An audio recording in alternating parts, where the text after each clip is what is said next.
Merci beaucoup, amis téléspectateurs de Amani TV. Bonjour et bienvenue dans cet entretien. Aujourd'hui, nous avons le plaisir de recevoir M. Mamadou Abdou Kabas Kane, mais on l'appelle Makan. Donc, c'est le nom avec lequel il est plus célèbre. M. Makan est revenu au Sénégal depuis 2023 pour contribuer au niveau de la société civile dans le domaine culturel et dans le domaine du développement. On y reviendra. Mais il a vécu aux États-Unis, il est un acteur culturel, je l'ai dit, et il a créé pas mal de programmes lorsqu'il était aux États-Unis. Et actuellement, il est le CEO de Canula Partner, mais également chargé de communication, disons chargé de mobilisation des ressources, de partenariat, mais aussi de relations publiques au niveau de l'USE, Union Solidarité Entraide, où nous sommes actuellement au niveau du centre El Hadj Malick Gueye, ou encore centre Bob. Monsieur Kane, bonjour, c'est un plaisir de vous recevoir. Bonjour, Monsieur Wade, c'est un plaisir de répondre à votre invitation. Alors, vous êtes acteur culturel, mais avant tout, vous êtes poète. On commencera par parler de cet aspect de votre personnalité.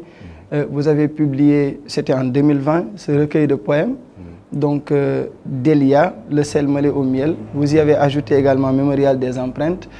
C'est un recueil que vous aviez publié qui contient pas mal de poèmes. On compte 89 poèmes pour le premier et 22 pour le second.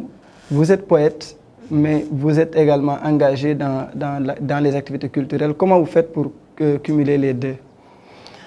Merci, M. Wade. Tout d'abord, je voudrais remercier votre équipe dirigée par notre frère et ami Abdaoun. Et se féliciter aussi Amani TV pour la prouesse de performance depuis sa création. Nous saluons également tous nos auditeurs, les téléspectateurs qui nous regardent, en demandant des doigts, des bénédictions. Donc à tous les musulmans du Sénégal et ailleurs, nous leur souhaitons bon Ramadan. Et qu'ils nous pardonnent nos péchés comme nous leur pardonnons les nôtres. Merci. Pour répondre à ta question, vous savez, je ne sais pas comment répondre à cette question, sinon pour en inviter une autre. La poésie, c'est la vie. Qu'il le sache ou l'ignore, toute personne a un grain de poésie en soi. Ma mère n'a pas écrit, n'a jamais écrit un vers, mais elle était poète dans son âme, ça c'est sûr. Elle était une poète, même si elle n'a pas pu, comme nous, pondre un recueil. Aujourd'hui surtout, le monde où nous sommes, puisque nous sommes des gens de foi, la poésie nous accompagne dans la compréhension métaphysique.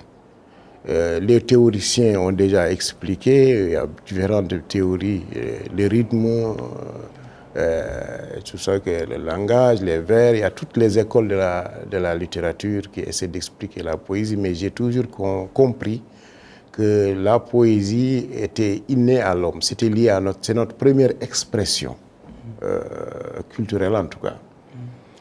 Donc je suis entré dans la poésie par cette voie naturelle du combat. Mon premier recueil qui a été compilé à l'intérieur est paru donc au niveau du campus universitaire dans les années de braise en 1981 jusqu'à 1984 où nous étions dans le mouvement étudiant. Poème des heures de pointe qui était préfacé par Moussa Kane qui était au niveau du mouvement étudiant des élèves du PAI. Que nous avons repris parce que tout simplement la poésie est une arme. Mais nous avons évolué, cette poésie-là. Nous avons évolué parce qu'il y a eu d'autres expériences qui nous ont interpellés, l'appel du pays, du village, de la nature, qui font que nous avons bien évolué au niveau... Pour dire que la poésie n'est pas quelque chose de statique. Chacun a sa manière. Il y a des temps de combat, il y a des temps de repos, des temps de rupture, des temps de départ à l'extérieur, comme nous l'avons fait. Partout, la poésie nous a accompagnés pour essayer de tempérer peut-être les nostalgies, et les silences et surtout le vide qu'il y avait entre nous et l'humanité entière. Alors, M. Kane, on sait que, vous l'avez dit, votre poésie ou encore votre personnalité, pour parler globalement, a évolué avec le temps. Mais il y a dans ce recueil des poèmes qui sont toujours d'actualité. Des poèmes où vous sentez, en tout cas, montrer votre engagement, par exemple, pour l'Afrique et pour certaines situations. Je parle, par exemple, de l'immigration clandestine. Mais pour en revenir surtout au titre d'Elia, est-ce que vous pouvez juste expliquer déjà pourquoi on sent un Delia qui revient à chaque fois déjà au niveau du titre, mais aussi à l'intérieur des poèmes. Qu'est-ce qu'il explique exactement? Voilà, Delia, vous savez, j'ai pris Delia parce que j'avais besoin de faire un long parcours du Fouta, entraînant aussi mon pays et la situation des gens avec qui je cheminais, dans la diaspora et partout ailleurs. Aussi l'élément faible, ceux qui sont un peu faibles. Delia, c'est une chanson qui a été reprise par Sidi Baïlel Cham, d'une orpheline. Il n'y a rien de plus fébrile, il n'y a rien de plus faible que l'orpheline. Donc cette chanson m'a beaucoup marqué. Mais comme j'avais moi ma trame personnelle, il fallait que je trouve un terme, un mot, un concept qui puisse relier les passages. Et Delia se présentait comme bien. D'ailleurs, dans le second, vous avez vu que j'ai dit empreintes, les empreintes. Parce que partout où l'homme passe, les Haalpulaar disent qu'il faut y laisser ton empreinte. Donc Delia est venu comme ça parce que tout simplement, c'est un rythme qui a été vécu par l'ensemble des chants, même jusqu'à Baaba Maal. Tout le monde reprend Delia. Alors j'ai voulu mettre un pont culturel à l'intérieur avec une note spécifique au Fouta.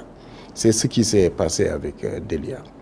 Alors, et en écrivant, on sent également un certain, je le disais tantôt, engagement pour plusieurs causes. Qu'est-ce qui est le moteur peut-être de votre engagement avec l'écriture? Voilà, l'écriture, comme tu l'as dit, nous avons vécu les années de braise, comme dit. Ce n'est pas comme aujourd'hui. Nous ne connaissions pas les réseaux sociaux. Nous avons très tôt rallié la cause panafricaine de combat. Pour vous dire, c'est quand l'assassinat d'Amilcar Cabral en 2013, que lorsqu'il a été assassiné, nous, élèves du lycée Faidherbe à l'époque, je faisais juste la 6e, nous avons marché avec nos aînés pour protester à l'époque. C'est là qu'il y a eu les bombes lacrymogènes, et ceci, cela. Nous avons fui tout le temps, comme d'habitude, les élèves fuient. C'est en ce moment-là que j'ai eu une petite blessure ici au front, par hasard. Et à l'époque, ce n'était pas les réseaux sociaux, c'était les tracts qu'on distribuait, les ustensiles. Oh, Makan est blessé, il est mort, et ceci, cela. Comme ça, il y avait des aînés à l'époque, dans la clandestinité, on recrutait les gens par approche clandestine dans des réunions, et ainsi de suite. Et depuis lors, je n'ai pas quitté le combat politique. La conscience se développant, j'ai traversé donc beaucoup d'organisations politiques, mais à chaque organisation, cela justifié avec l'expérience que nous avions pour pouvoir capter d'autres environnements de combat. C'est ce qui explique que nous avons donc rencontré le MEPAI, le mouvement étudiant élève du PAI. Vous allez voir qu'il y a des poèmes qui sont carrément des poèmes de combat, comme les criquets, donc qui saccagent l'Afrique, c'est des criquets, le néocolonialisme. Avec, et vous l'avez fait avec un symbolisme qui quand même, voilà, montre votre en tout cas, apport artistique par rapport à ces combats-là en écrivant. Exactement, c'est parce que je n'étais pas indépendant, c'est comment j'étais acteur, j'étais actif, parce que au niveau de ceux qui ont vécu 1984, la fameuse grève difficile avec les Youssou Diallo, avec les Yoro Kane, Yoro Samba Kane, Landing Badji, nos aînés, Bazoum, qui était devenu président du Niger, nous étions au niveau du campus comme des responsables. El Hadj Diouf, qui est notre jeune aîné, est venu, il a beaucoup de, je le taquine, beaucoup de paroles, mais eux, c'était tous des jeunes frères. Nous avons mené ce combat qui était lié, qui à l'époque était difficile, il faut le dire, parce que le pouvoir était beaucoup plus autoritaire, mais également les conditions de lutte étaient beaucoup plus sévères. Alors, vous avez dit tantôt que vous ne connaissiez pas les réseaux sociaux, mais déjà, vous aviez à votre niveau fait des prévisions par rapport à ces événements. Je vois, par exemple, dans un de vos poèmes, vous parlez de la mémoire d'une décennie Google, aléatoire Doodle, et puis, à un moment, vous dites que ma fille ne saura pas deviner et traduire la direction des vents, les prédictions rationnelles, naturelles, héritées du suivi et l'attention. Et en bas, vous faites comme une critique, vous dites maintenant cervelle de paresse, vaniteuse, étroite, évoluée, évaluée à l'université de la modernité. Parfait. Monsieur Wade, vous voyez, notre projection doit continuer. Et ça, je m'adressais à ma fille, parce que les jeunes d'aujourd'hui ont beaucoup plus de moyens d'information. L'information, c'est démocratisé. Mais vous avez des craintes à ce niveau. Nous avons des craintes. Et même aujourd'hui, nous continuons d'avoir ces mêmes craintes qui doivent justement servir d'alerte. Nous sommes aujourd'hui la présidente de l'Académie des sciences, Françoise Combe, parce que tu es la présidente de l'Académie des sciences françaises. Elle vient d'affirmer que, parce que c'est des recherches, que nous avons 2 milliards de galaxies. Ces 2 milliards de galaxies, chaque galaxie contient 300 milliards d'étoiles. La Terre est une étoile, 300 milliards d'étoiles. Et chaque étoile, des planètes. La Lune est une planète. Cela veut dire quoi? Aujourd'hui, les scientifiques qui le disent ou qui ne le disent pas, nous ne sommes pas seuls dans le monde. Mais ça rejoint notre foi de musulmans, nous. Parce que dans le Coran, Allah subhanahu wa ta'ala, Dieu parle des mondes, ne parle pas d'un monde. Il dit les mondes. Nous sommes convaincus qu'aujourd'hui, nous ne sommes pas seuls dans l'univers. Donc, ces sciences que nos jeunes enfants, les réseaux que vous voyez venir, c'est la communication. Et ces communications vont bientôt évoluer dans quelques années. Les tablettes, les cellphones que vous avez, même Tesla l'a dit, d'autres l'ont dit, ça deviendra c'est dépassé. Ils vont dépasser ça pour avoir d'autres choses. Et notre certitude, nous ne serons pas là peut-être, mais c'est sûr qu'il y aura des contacts interplanétaires qui sont déjà là, visibles. Avec la mondialisation. Qu'ils nous retrouvent à nous ou que nous les trouvions, en tout cas, le contact sera fait. Donc, ces jeunes, c'est la génération Google. Ils sauront certainement ce que nous ne savons pas, ils auront ce que nous n'avons pas aujourd'hui, mais aussi, comme nos ancêtres, ils étaient ce que nous ne sommes pas aujourd'hui. Il y a des valeurs qui sont permanentes, les valeurs universelles qui doivent être, par héritage, ces valeurs doivent être transmises de génération en génération. Et c'est ça le rôle des intellectuels aujourd'hui, c'est la préoccupation des scientifiques, c'est le combat des hommes conscients qu'il faut comment faire de sorte que notre âme ne se dissolve dans la modernité. C'est la préoccupation des parents, c'est la préoccupation des États, c'est la préoccupation justement, en tout cas des hommes conscients de l'humanité actuelle, des périls que nous courons avec la course effrénée aux valeurs matérielles, où les valeurs spirituelles sont reléguées au second plan. Bien évidemment, vous avez parfaitement raison, ce combat demeure et cette préoccupation de voir ces jeunes, les jeunes générations, perdre peut-être ce qu'il y a d'essentiel pour aller vers ce qui est vraiment accessoire. La modernité, c'est bon, la modernité, mais il ne faut pas qu'on y perde son âme. Il ne faut pas qu'on y perde son âme. Bon, je sais qu'il y a énormément de choses qu'on aurait pu dire avec Delia. Il y a beaucoup de poèmes, moi en tout cas, qui m'ont interpellé. Mais dans l'autre partie, vous avez également fait, en tout cas, parler de vos itinéraires, parler de vos voyages. Mais vous avez commencé par New York, n'est-ce pas? Bon, après voyage, vous avez parlé de New York. Cette ville, elle vous a marqué? Ah oui, New York, cette ville m'a marqué, je le dirais aujourd'hui. D'abord, c'est là où j'ai atterri lorsque j'ai quitté le Sénégal. J'ai eu la chance, ma fille est née à New York. Et j'ai l'habitude de lui dire, moi je suis né dans le plus petit village du Sénégal, tu es né dans la plus grande ville du monde. Wow. Donc nos échanges sont trucs. New York, où véritablement j'ai trouvé une communauté africaine sénégalaise extraordinaire, où c'est pourquoi les empreintes l'ont révélé. C'est là où, quand je suis venu, j'ai rencontré, parce que je suis parti, j'étais déjà un militant, j'ai rencontré une communauté sénégalaise vibrante, des Africains engagés, et tout de suite, 2 ans après de mon arrivée, 2 ans ou 1 an et demi, nous avons créé la Convention africaine pour le développement, avec 13 nationalités, dont Raphaël Badinga, qui était à Africa numéro 1, Issa Gado du Niger, beaucoup de gens, des 13 nationalités, les Guinéens bien évidemment, Dr Baldé, ainsi de suite. Nous avons créé la convention. C'est là où la première fois j'ai eu une interview avec RFI, parce que nous étions au cœur de New York, c'est là qu'on a tenu notre assemblée générale, nos conférences.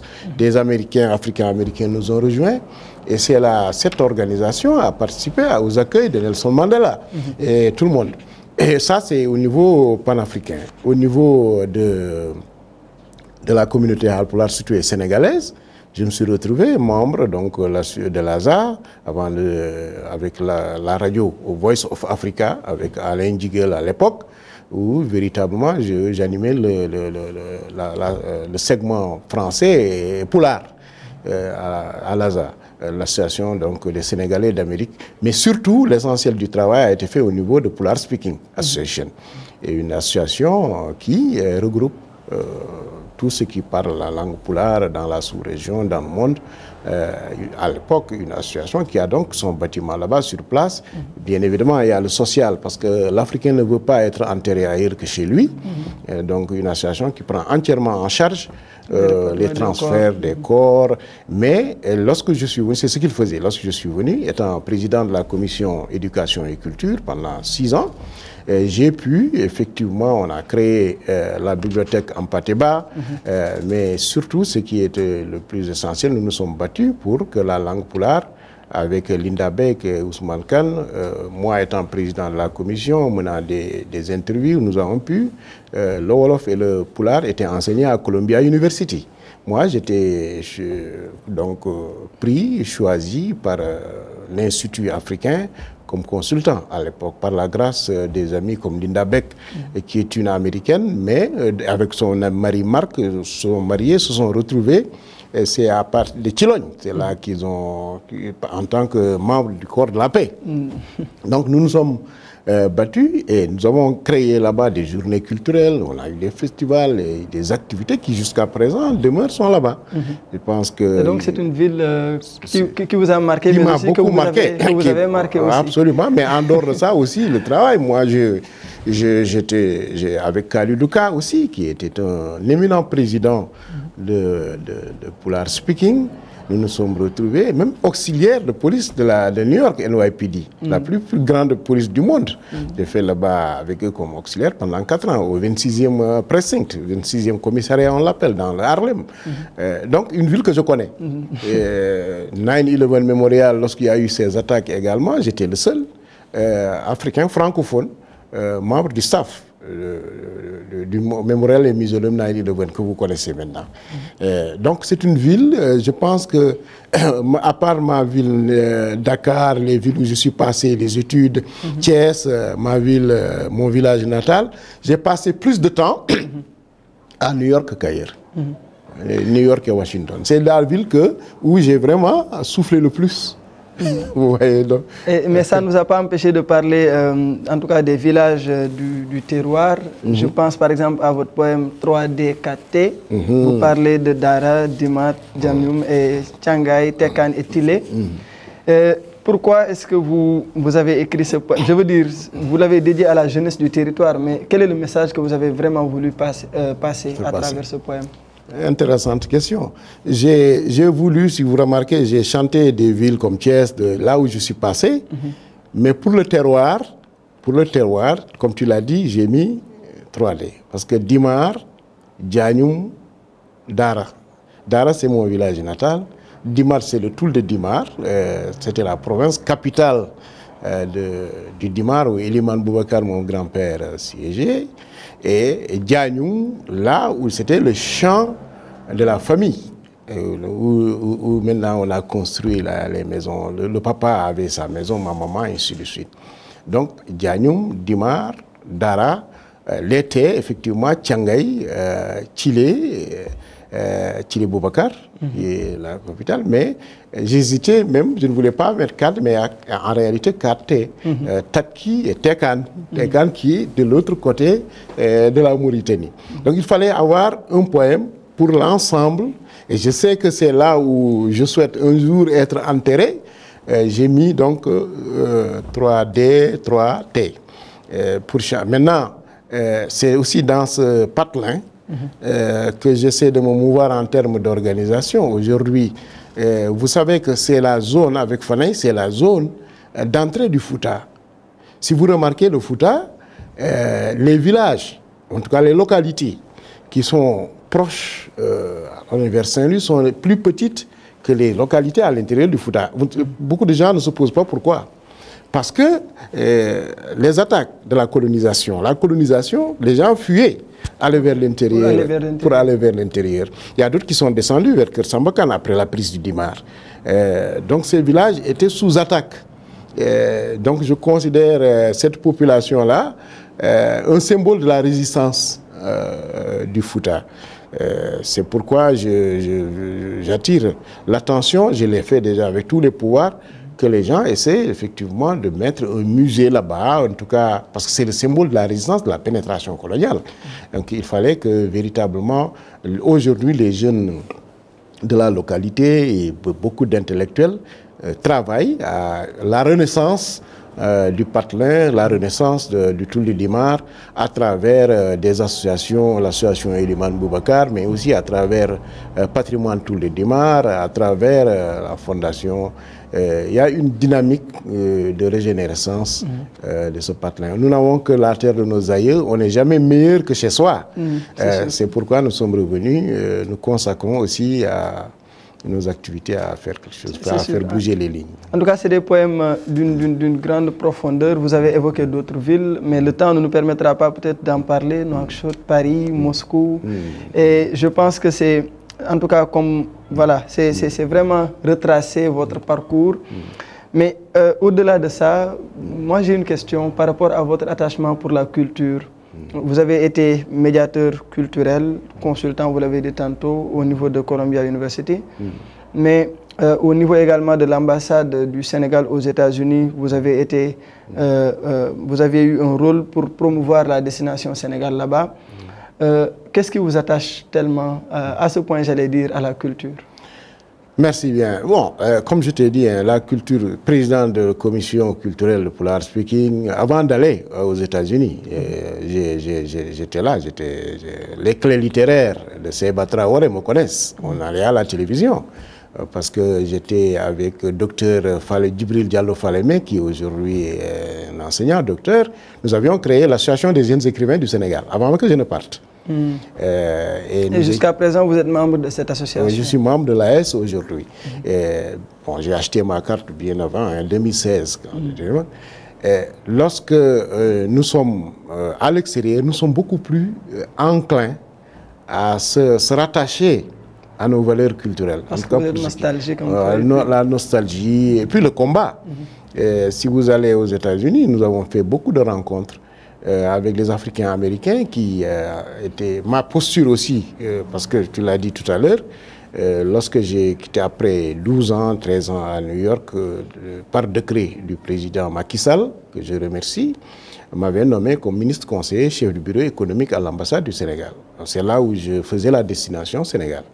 Et ça m'a permis de connaître vraiment beaucoup des États-Unis, pour ne pas être qu'un simple résident des États-Unis, mais de vivre les États-Unis, de connaître les États-Unis par l'intérieur, à travers les contacts avec les autorités, mais également les villes, en voyageant un peu partout, à faire tous les États, et puis dans ces aspects les plus vibrants, l'économie, le commerce, l'investissement, les mairies qui t'accueillaient, donc tu prenais, donc tu avais la parole du Sénégal, le drapeau du Sénégal dans tous ces États où tu rencontrais véritablement les Africains américains qui aimaient venir voir le Sénégal. Le peuple à Chicago où, en discutant avec le maire noir, qui a créé, ensuite, à partir de notre discussion, qui a créé la Sénégalese Day. Il y avait une association des femmes sénégalaises qui est extraordinairement dynamique à Chicago, les Abdoulaye Samb et les autres qui les ont encadrés à Etadem. Il y a une journée sénégalaise, ce que beaucoup de gens ne savent pas. L'indépendance du Sénégal, le 4 avril, est célébrée à la mairie de Chicago. Le drapeau du Sénégal est monté pendant 48 heures à Chicago. Donc c'est de là-bas à Houston, allant jusqu'à Las Vegas, et ainsi de suite. Nous avons un peu essayé de faire connaître le Sénégal. C'était notre mission, on était payé pour ça de toute façon. Mais au-delà de cela, cela te permet de t'ouvrir, de connaître réellement les États-Unis, non pas à travers le vécu pour travailler et partir, mais d'être en contact avec les populations. C'est tout un livre, hein, parce que j'ai fait, durant ces 10 ans à l'ambassade, j'ai fait pas moins de 40 villes sur invitation de l'État. Donc, il y a beaucoup de choses à dire sur les États-Unis. Beau parcours en tout cas, mais pour en revenir à vos activités en tout cas actuelles, je vous ai présenté au début comme, disons, chargé de la commission partenariat, relations publiques et mobilisation des ressources de l'USE. Qu'est-ce que vous faites exactement à ce niveau? Merci bien, c'est une bonne question. Moi, je reviens d'une tournée avec la grande équipe de l'USE, le président Mamadou Diop, le président des sages, la commission des sages, Boubacar Kane, qui est un de mes mentors, le secrétaire général qui est là. On a fait une tournée intéressante qui m'a permis de m'imprégner de la réalité de l'USE. Beaucoup de gens ne connaissent pas l'USE. Ils connaissent le centre Le Bop, le dispensaire. C'est ce qu'ils connaissent. Bon. Par contre, ils ne savent pas qu'il y a derrière une association, une ONG la plus vieille du Sénégal, 70 ans, qu'on va fêter en novembre. J'ai eu le privilège d'être coopté comme président de la commission d'organisation par justement le comité de direction. Nous reviendrons ici, vous allez nous aider aussi à faire connaître aux Sénégalais ce que c'est que l'USE. Cette maison, vous avez plus de 20 000 membres de l'USE qui sont membres. C'est des paysans, c'est des pêcheurs, c'est des éleveurs. Je me suis rendu à Oussouye, il y a avant-hier, nous venons d'Oussouye, où il y a les femmes casamassaises qui s'adonnent à la pêche des huîtres, mais nous avons trouvé le moyen de discuter avec eux parce que nous avons des membres là-bas. Et elle le faisait avec les mains, en cassant les mangroves, tout ça là, avec la manière traditionnelle. Ce qui est pénible d'abord pour les femmes, les maladies, la salinité, ainsi de suite. Il y a eu la possibilité de les mettre en relation par la grâce donc, de la direction de l'USE avec d'autres dames qui sont à Dioal, qui ont des méthodes, une expertise beaucoup plus sophistiquée, viennent échanger avec leurs sœurs de la Casamance. Donc avec des gants, tu peux enlever l'huître sans endommager la mangrove, l'arbre. Donc ça te permet de démultiplier presque par 10 la production. À Bignona également, j'ai constaté des femmes leaders extraordinaires qui sont dans les unités industrielles. Nous ont montré qu'ils ont, de manière rudimentaire, maintenant elles veulent avoir de l'expansion avec des outils nouveaux, avec un matériel nouveau. Elles allaient faire des choses extraordinaires. Les gens parlent d'industrialisation, mais le milieu rural, les femmes sont là-dedans déjà depuis longtemps. Et donc vous voyez les ditas que vous consommez, et les gens ont commencé à faire le travail à la base. Donc l'USE a fait ce travail extraordinaire. Il y a beaucoup de gens en Casamance qui ne savent même pas ce que c'est l'USE. Nous sommes à Bignona, nous sommes allés là-bas, on a trouvé les femmes qui ont été appuyées par l'USE, encadrées, quelquefois financées, et qui ont aujourd'hui leur unité. unité de transformation, de production, ainsi de suite, qui fonctionne. Donc c'est de l'impact sur le développement. Sur le développement. Nous avons à Saré Alkali, on a commencé, Bignona, vous allez à Goudomp, où nous sommes aussi passés, Kolda, avec des femmes leaders, des femmes Peul, des femmes Wolof, Diola.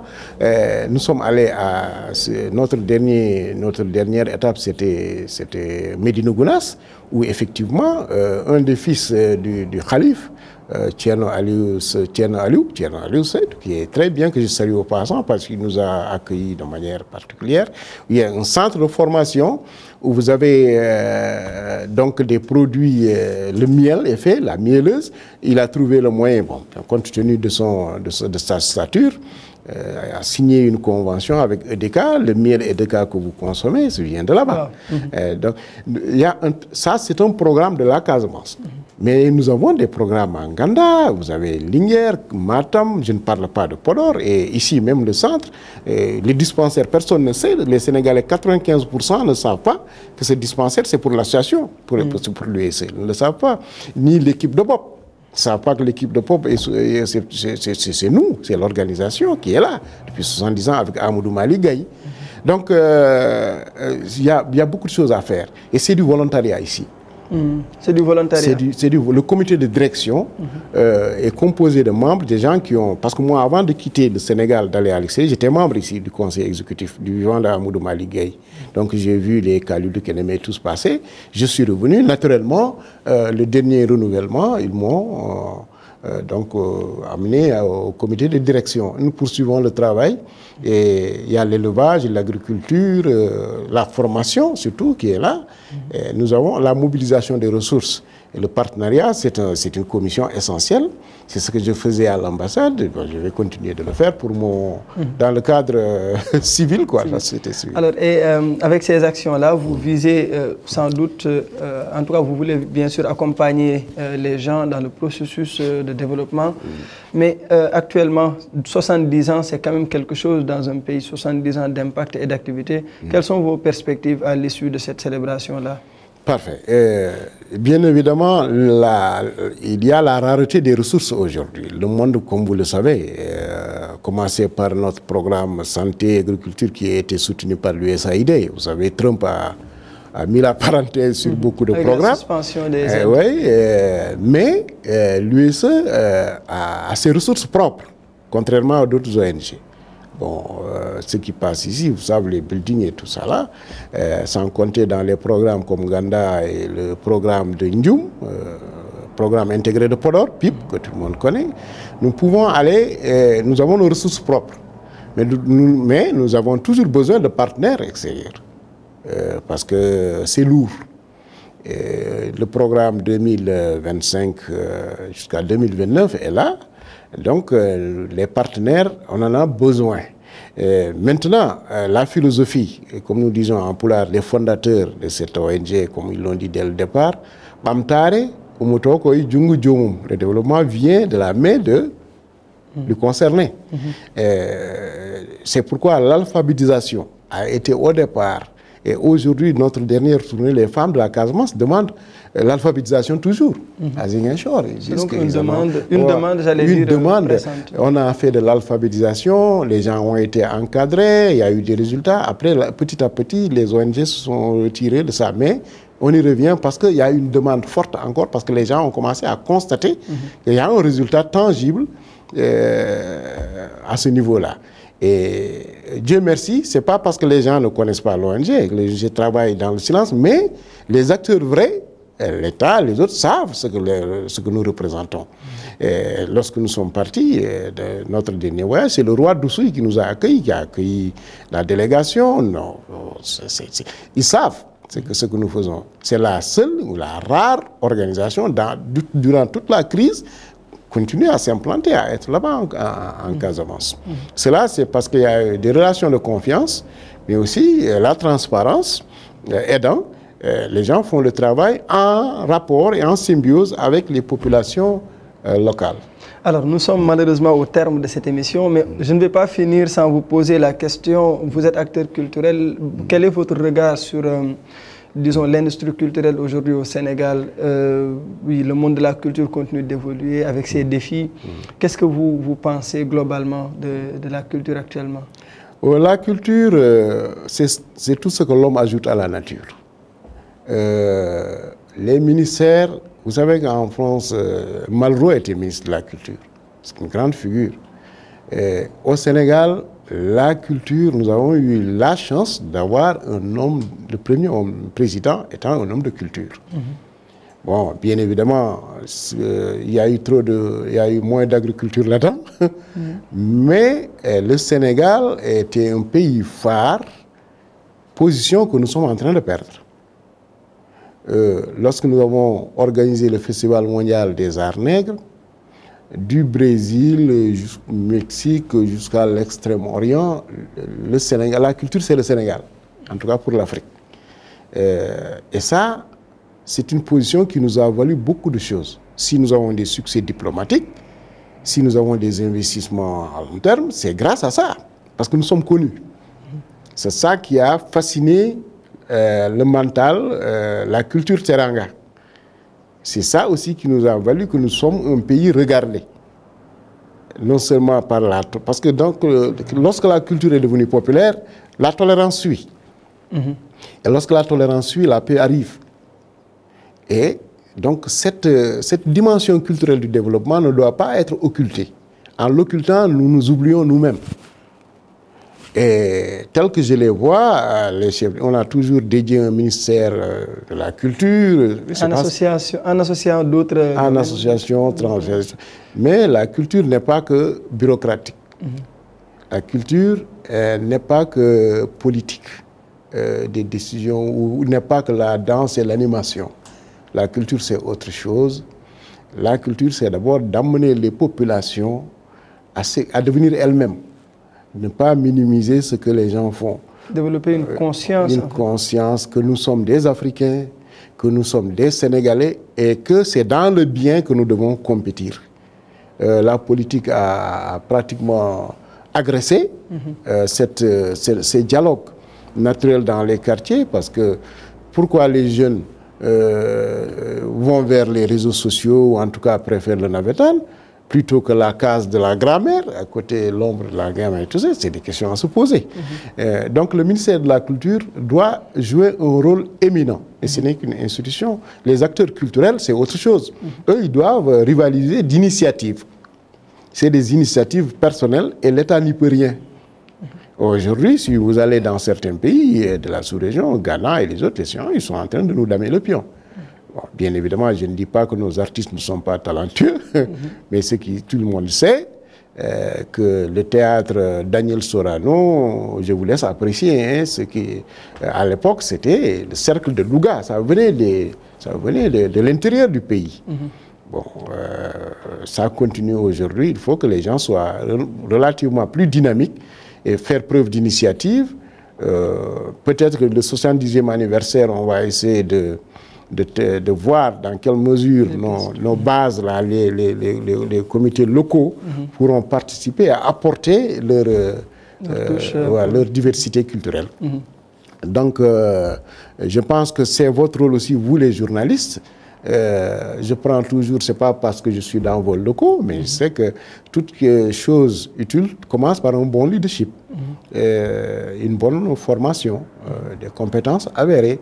Le trop plein aujourd'hui de médias ne fait pas en fait la qualité. Et aujourd'hui, ce que vous faites est à saluer. Je pense que nous allons continuer à nous battre sur le front culturel.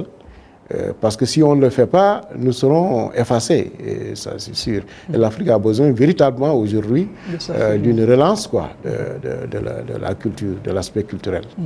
Merci beaucoup. En tout cas, plein succès pour ce combat sur le front culturel. Je pense que nous y sommes et tous les Africains devront en tout cas rejoindre ce front. Monsieur Makane, c'était vraiment un plaisir de vous avoir. Tout le plaisir est à moi, monsieur Wade. Merci bien encore. Merci beaucoup. Merci également à vous, amis téléspectateurs de Amani TV, pour avoir été fidèles et pour aussi continuer de suivre nos émissions sur Amani TV. On vous souhaite un bon mois de Ramadan et que Dieu exauce toutes les prières, tout en vous donnant rendez-vous très bientôt sur Amani TV, la chaîne de l'Afrique.